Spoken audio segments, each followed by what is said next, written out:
casa No, que pero Raúl me empecé a se sentía sentir mal mal. después de la grabación, de la historia de Juan Gabriel. Cuando Raúl ha visto la historia de Juan Gabriel. Nadie imaginaba que detrás de las sonrisas del presentador más reconocido de la televisión hispana se escondía una historia de sangre, dolor y silencio, una historia marcada por decisiones que casi le cuestan la vida, por pérdidas que no encontraron justicia, por gritos que nunca llegaron a escucharse.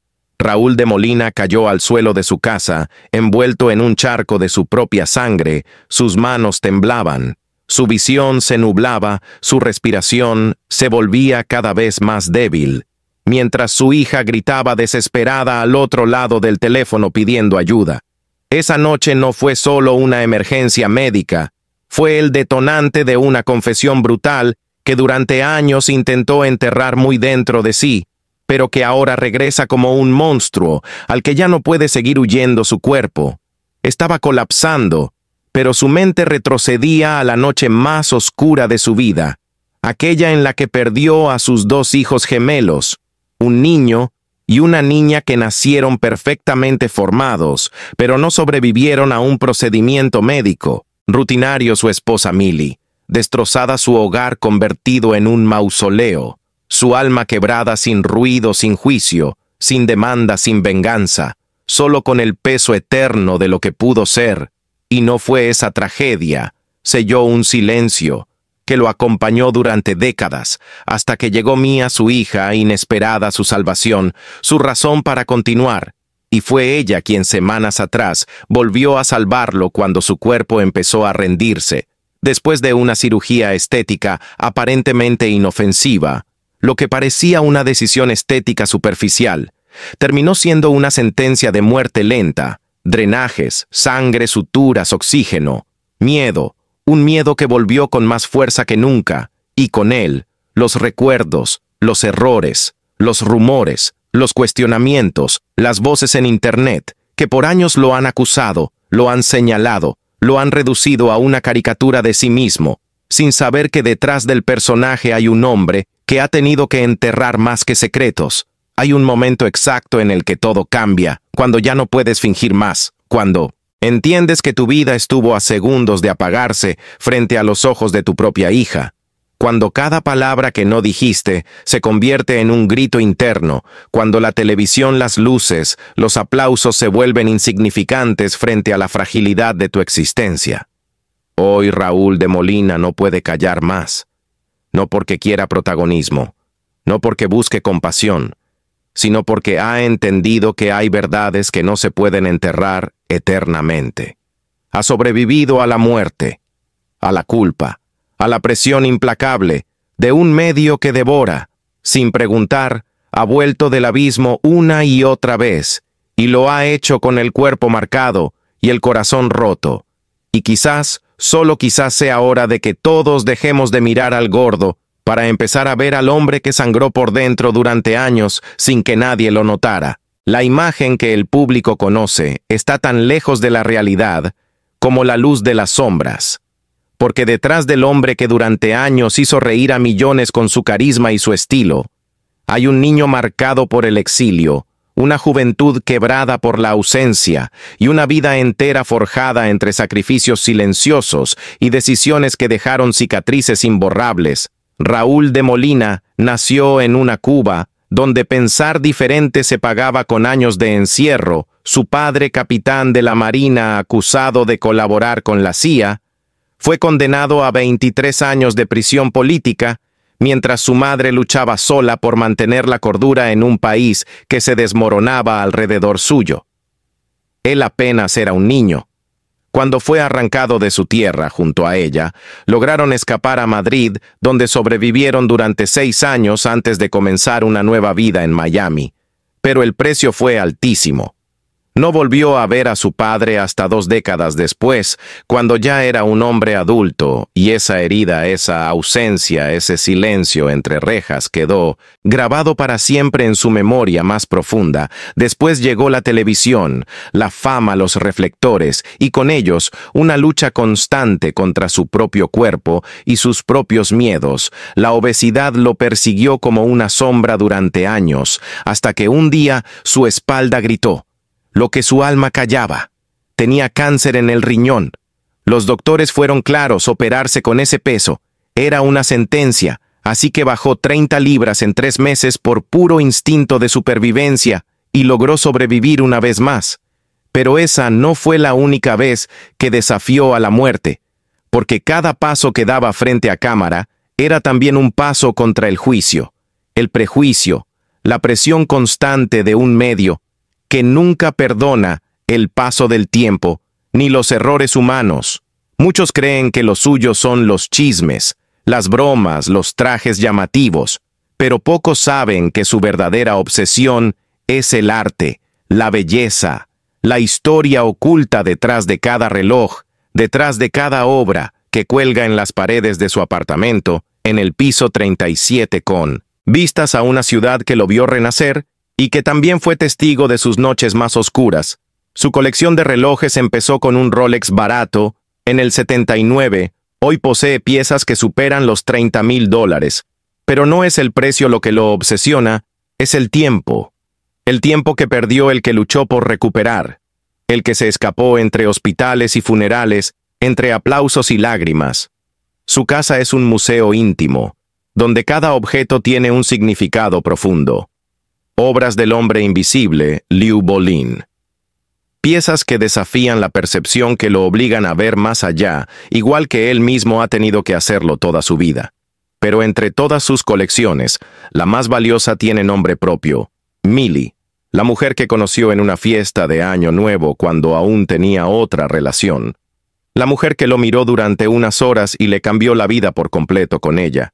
Lleva casi 30 años de amor, de complicidad, de luchas compartidas, de heridas que no cicatrizan, pero que se sobrellevan juntos. Ella fue quien sostuvo su mano cuando perdieron a sus gemelos, cuando creyeron que jamás serían padres, cuando la vida les dio a Mia, la hija que los salvó, y que también le salvó la vida a él, cuando se desangraba en el suelo de su casa. Porque esta historia no es sobre un presentador. Es sobre un hombre que ha caminado al borde del abismo una y otra vez, y que aún con la voz quebrada se atreve a contar lo que otros jamás confesarían frente a una cámara. Cuando celebraron su aniversario entre leones y cielos incendiados por el sol africano, él creyó que no habría instante más perfecto cuando recibió una mariposa de cristal y una carta escrita a mano. En el último San Valentín se quedó sin palabras. Él que ha hablado frente a millones. Él que domina el escenario. Como pocos, fue vencido por el gesto más simple, porque ahí entendió que Millie no era solo su compañera, era su raíz, su faro, su paz. Y si alguna vez alguien le pregunta cuál es el secreto de su matrimonio, él no duda en responder: hay que elegir a alguien que sepa reír contigo, incluso en el peor día de tu vida. Él puede perderlo todo: la fama, el dinero, los relojes, el arte, las propiedades, pero si le dejas a Millie, sigue siendo el hombre más afortunado del mundo. Fue el 22 de octubre de 1994 cuando se casó con ella en una ceremonia íntima con risas, familia y un pastel que parecía sacado de un sueño, una torre francesa de repostería que marcó el inicio de una historia distinta. Una historia que no cabe en titulares ni se puede resumir en una nota rosa. Con Millie construyó un hogar con Mia. Conoció un amor que no sabía que existía. Su hija nació el 26 de abril del 2000 y hoy es una mujer de 22 años, discreta, inteligente, fuerte, más de lo que cualquiera imagina. Fue ella quien le salvó la vida cuando colapsó tras la operación. Fue ella quien gritó al 911. Quien no entró en pánico, quien lo sostuvo mientras se desangraba, mientras él pensaba que ese sería su último aliento. Millie ha preferido siempre el perfil bajo su Instagram. Es privado, pero incluso así, miles de personas quieren saber de ella, y eso habla más que cualquier red social. Él, en cambio, comparte más, comparte momentos, no para presumir, sino para demostrar que detrás del personaje hay un ser humano real, con amor, con pérdidas, con cicatrices. Lo suyo ha durado, porque aprendieron a reír juntos, incluso cuando la vida los tumbó. Y ahora, mientras los rumores crecen, mientras se habla del posible final de un ciclo, Él no lo niega todo, lo que empieza termina, han estado al aire 27 años y algún día eso se acabará. Pero no será hoy. Y no será con miedo, porque él está listo para lo que venga. Porque su historia no se detiene con un programa, porque hay más que contar, más que crear. Ya está trabajando en un libro de fotografía, con imágenes que ha tomado por todo el mundo, un libro que no habla con palabras, pero grita con el alma. Porque para él la fotografía es otra forma de narrar, otra forma de inmortalizar lo que realmente importa. Ha estado al borde de la muerte, ha sentido el frío vacío de una cuna vacía, ha soportado el peso de los titulares del juicio ajeno del dolor que nadie ve, pero también ha reído con fuerza, ha amado con intensidad y ha entendido que lo valioso no se compra ni se mide. Lo valioso se sostiene con los años. Lo valioso se llama Millie, se llama Mia y se llama la vida misma. Él no es un héroe, no es perfecto, pero tampoco es el villano que algunos quieren. Pintar es un hombre marcado por el exilio, por la pérdida, por la redención, por la memoria de 2 hijos que no llegaron a nacer, por una esposa que lo salvó más veces de las que puede contar y por una hija que literalmente le devolvió la vida. Si hoy se sienta a contar lo que duele, no es por morbo ni por atención, es porque ya no tiene miedo, porque entendió que sanar también es hablar, porque las heridas, aunque invisibles, gritan, y ya no está dispuesto a callarlas, nunca más. La verdad que nadie se atrevió a contar. Empieza con un archivo clínico perdido, con una firma que no coincide con la del médico tratante y con una fecha modificada a mano, como si alguien hubiese querido alterar la línea del tiempo, como si toda la intervención quirúrgica que casi termina con la vida de Raúl de Molina hubiese sido preparada con una prisa sospechosa, lo más perturbador. No es la hemorragia ni la cicatriz física que dejó en su cuerpo, sino el silencio sistemático que siguió. Después un silencio que parece impuesto, una omisión que ya no puede ser casual, porque mientras él luchaba por respirar en el suelo de su casa, con la sangre empapando su camisa blanca, el cirujano responsable salía de viaje a Suiza sin haber registrado oficialmente la operación realizada. Esa omisión encendió una serie de preguntas dentro de su círculo más íntimo, y la respuesta que recibieron fue aún más inquietante. La clínica no podía entregar imágenes ni informes completos, porque según ellos, el sistema había sufrido un fallo el mismo día en que Raúl ingresó, el mismo día en que estuvo a punto de morir. Pero eso no es todo. En las semanas posteriores, cuando intentaron recuperar las cámaras de seguridad del quirófano, descubrieron que todo el bloque de esa fecha había sido sobrescrito por error. Un error que convenientemente borró la única prueba objetiva de lo que realmente pasó allí. Esa fue la primera vez en la vida de Raúl en que dudó de todo, incluso de las personas que decían quererlo, de los colegas que guardaron. Silencio del asistente personal que desapareció días después de la cirugía, llevándose consigo documentos y un dispositivo con grabaciones privadas de los últimos meses. No fue solo un accidente quirúrgico, fue una implosión controlada, una cadena de sucesos que parecían orquestados para quebrarlo desde dentro durante años. Fue la voz que ponía contra las cuerdas a políticos, artistas y empresarios, y ahora parecía que alguien había decidido que era su turno de caer. Pero esto no termina ahí. Días después de su recuperación parcial, recibió una carta anónima escrita a mano, sin remitente ni dirección en el sobre dentro. Una sola hoja, una frase. Tú sabes por qué te pasó esto, no firmada, no sellada, no explicada. Y esa frase lo persiguió como un susurro venenoso, alimentando una paranoia silenciosa. Una idea que creció como hiedra retorcida en su cabeza. Porque ¿qué si no fue solo una negligencia? ¿Qué si alguien realmente quiso silenciarlo? Y si esa intervención quirúrgica no fue solo vanidad, sino la oportunidad perfecta para callarlo sin dejar huellas. Eso explicaría la urgencia inusual con la que fue programado el procedimiento. la rapidez con la que se le administró anestesia, el hecho de que el anestesista habitual no estuvo presente ese día y fue reemplazado por un profesional, del que no volvió a saber nunca más, también explicaría por qué su recuperación fue más lenta de lo que médicamente era esperable, por qué su presión arterial se desplomó sin razón durante días, por qué su sistema inmune reaccionó como si hubiese estado expuesto a algo más agresivo que una simple cirugía estética. Porque esa operación no solo le quitó sangre, también le robó memoria durante semanas.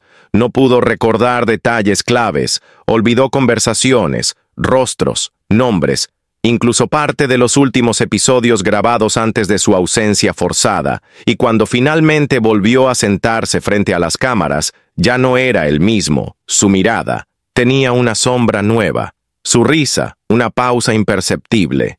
Su cuerpo seguía vivo, pero algo en su interior se había roto para siempre. Lo más cruel es que ni siquiera pudo hablarlo con Millie, porque ella misma comenzó a recibir llamadas extrañas, con voces que colgaban sin decir palabra, con susurros apenas audibles y frases cortadas como si alguien quisiese advertirla o confundirla, o tal vez hacerla dudar la seguridad del edificio donde vivían.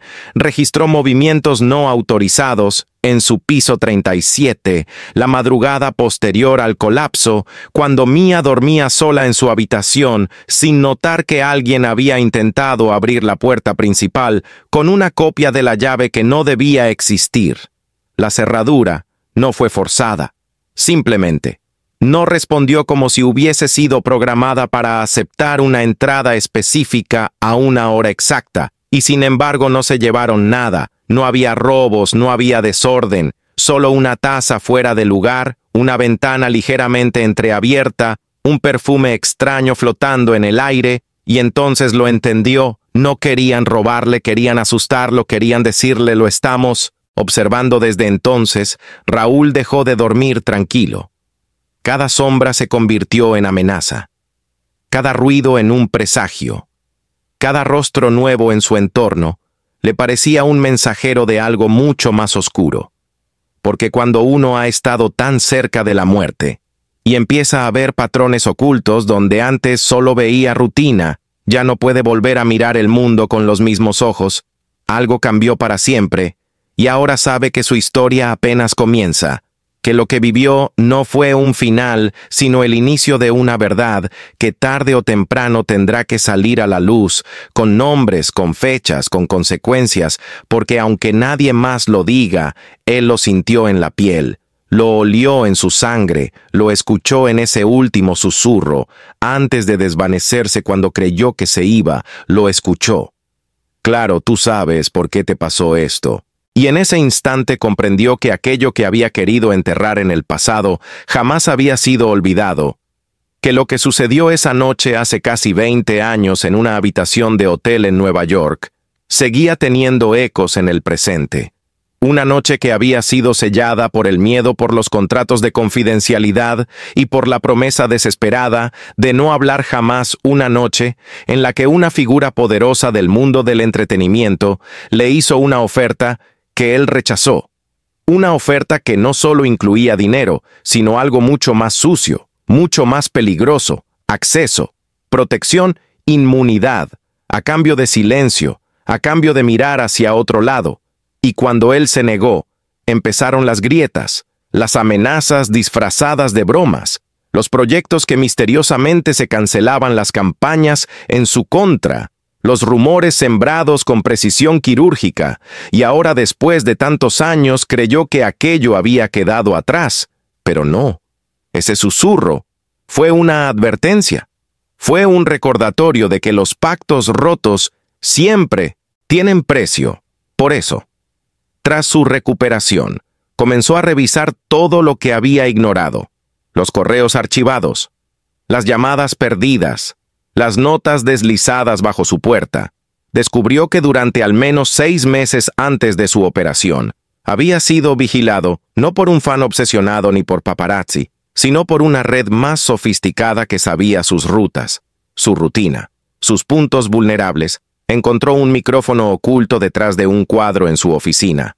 algo tan pequeño que solo lo vio, porque el marco colgaba torcido un día y no supo si gritar o llorar, porque ya no sabía en quién confiar, ni siquiera entre sus colegas más cercanos.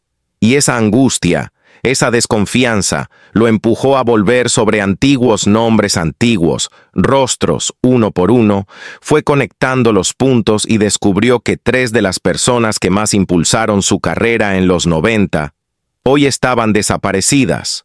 Una en una clínica psiquiátrica, otra en paradero desconocido. La tercera muerta, oficialmente, por causas naturales, pero cuya autopsia tenía omisiones evidentes y todas esas personas tenían un detalle en común. En algún momento, se negaron a obedecer a los mismos que se le habían acercado aquella noche con aquella oferta, con aquella sonrisa tan pulida como amenazante. Entendió entonces que no era paranoia, era patrón, y ahora el patrón lo señalaba a él como el siguiente eslabón. Por eso cuando anunció su libro de fotografía, no fue solo por pasión, fue por estrategia. Cada imagen tiene un código oculto, cada página, un mensaje cifrado. Hay fechas coordenadas, números que solo quienes conocen el fondo del abismo pueden interpretar, y aún así, aún con todo esto encima, decidió seguir adelante.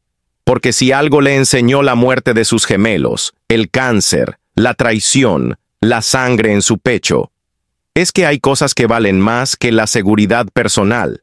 Hay verdades que necesitan ser gritadas, aunque el mundo te calle por dentro. Ahora ya no puede fingir que no sabe lo que sabe, porque al final, cuando uno ha estado tan cerca de desaparecer, se da cuenta de que el mayor miedo no es morir, sino ser olvidado, sin haber dicho todo lo que ardía por salir, sin haber expuesto lo que nadie tuvo el valor de contar, porque esta historia, esta red, este silencio que ha durado décadas, no termina con él.